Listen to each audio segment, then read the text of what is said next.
I haven't been a fan of the William and Kate, and I Yeah, am you're a a troll fan of of Harry and them. Meghan. You're a troll of No. them. You decided to raise her looks after 6 months of chemo. By the way, Narinder, you've got absolutely no evidence that Catherine is a smoker. How dare you suggest that? Because it's almost as if you're trying to say it's her fault that she's got cancer. And you're even trying to say she doesn't have cancer. Sky News, as you said, Sky News, I did read that and think it's pre-cancer. There's so much misinformation. I'm not trolling Catherine. When I put that tweet out, trust me, it wasn't the best tweet, but I was thinking of smoking. I'd always gone about smoking to all my friends and family. They're a waste of money. They can give you cancer. You had no idea that Catherine smoked.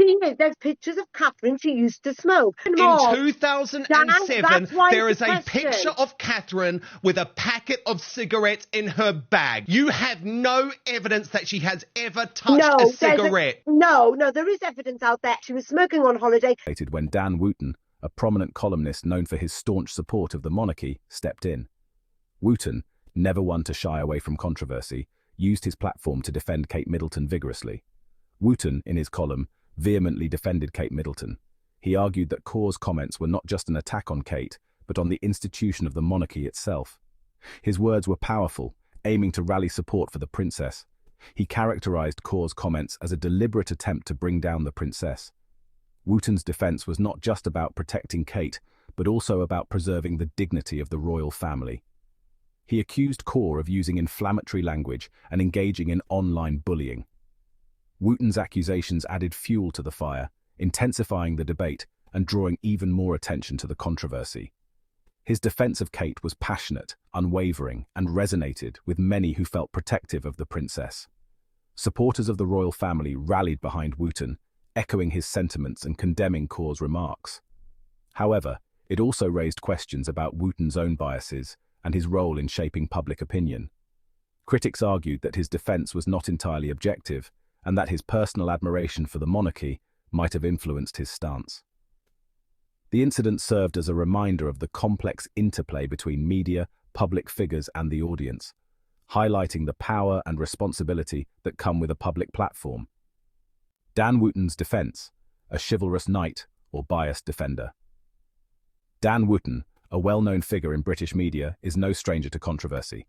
His career has been marked by a series of bold statements and polarizing opinions, making him a household name in the realm of journalism and television. His columns often caught strong reactions, and his defense of Kate Middleton was no exception. Wootton's words have a way of stirring the pot, and this instance was no different. His passionate defense of the Duchess of Cambridge sparked a heated debate across various media platforms. Wootton painted a picture of Kaur as an aggressor, deliberately targeting a beloved public figure. He didn't hold back, describing her actions as a calculated attack meant to undermine Kate's reputation. He used strong language, accusing her of vitriol and malice. His words were sharp and unyielding, reflecting his firm stance on the matter. Wootton's rhetoric was designed to evoke a strong emotional response from his audience. His defense of Kate was framed as a matter of principle. Wootton positioned himself as a defender of decency and respect, arguing that public figures should not be subjected to unwarranted attacks.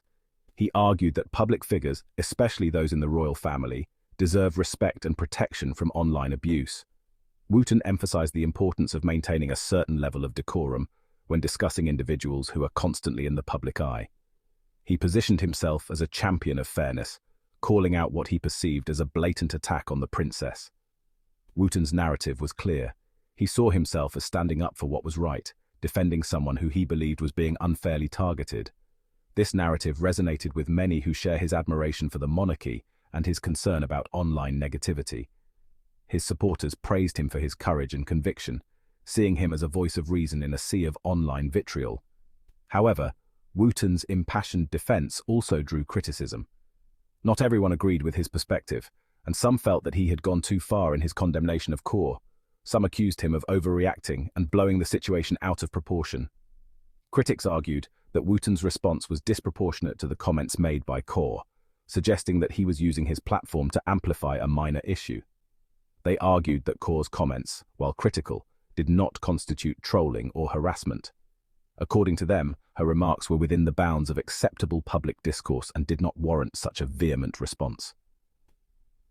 The debate over Wootton's defense of Kate Middleton highlights the complexities of media ethics and the challenges of maintaining balanced journalism.